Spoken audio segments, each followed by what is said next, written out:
Lūdzu, ieslēdziet mikrofonu deputātam Mārtiņam Bondaram. Jā, ministrs kundze, paldies, ka radāt laiku atnākt šodien uz šo jautājumu atbilžu sesiju.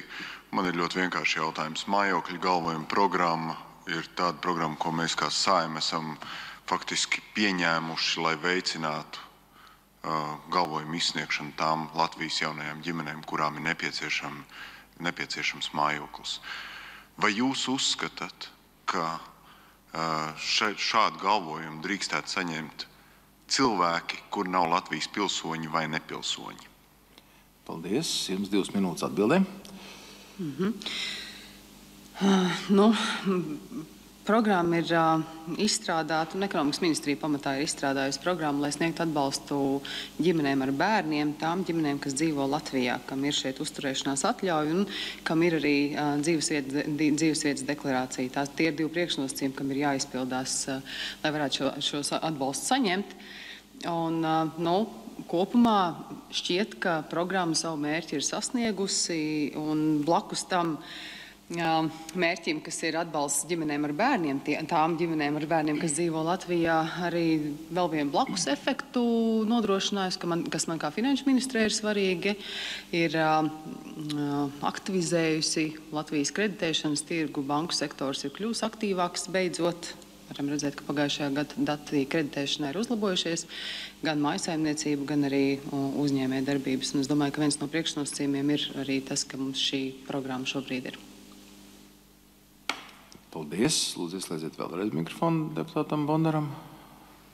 Ministrs kundze, jūs zinat, ka jūs neatbildējāt uz mani jautājumu, jo mans jautājums bija citādāks. Bet labi, manā rīcībā ir informācija, ka šāds galvojums ir saņēmuši cilvēki, kur nav Latvijas pilsoņi vai nepilsoņi, tātad trešo valstu pilsoņi. Vai jūs uzskatāt, ka Altuma, izsniedzot šādu veidu galvojumus, un ministra kabinets, nepieņemot noteikumos tādu regulējumu, lai šī programma būtu pieejama tikai Latvijas pilsoņu un nepilsoņu ģimenēm, ir pareizi? Un vai jūs kā ministre kaut ko darīsiet, lai novērstu to, ka nākotnē cilvēki, kuri nav Latvijas pilsoņi vai nepilsoņi, saņem šādu veidu galvojumus? Paldies.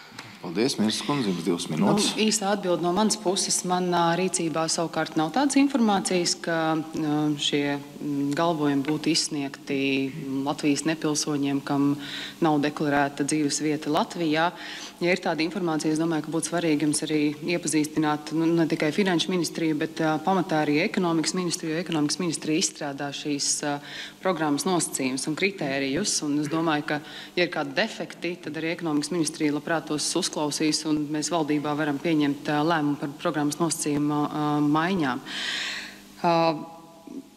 To, kādas tautības cilvēki vai arī pilsonību cilvēkiem, kas pretendē uz galvojumu, šobrīd Altuma neapkopo.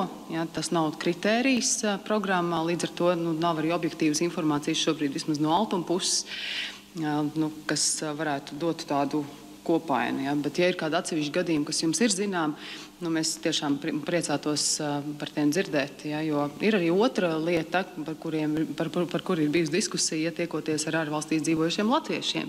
Ka tās latviešu ģimenes, kam ir bērni, kas gribētu atgriezties Latvijā un saņemt šādu galvojumu savu mājokļa iegādē šeit, arī to nevar izdarīt vai ir grūtības izdarīt, ņemot vērā, ka viņiem deklarētās dzīves vietas adreses nav šeit Latvijā.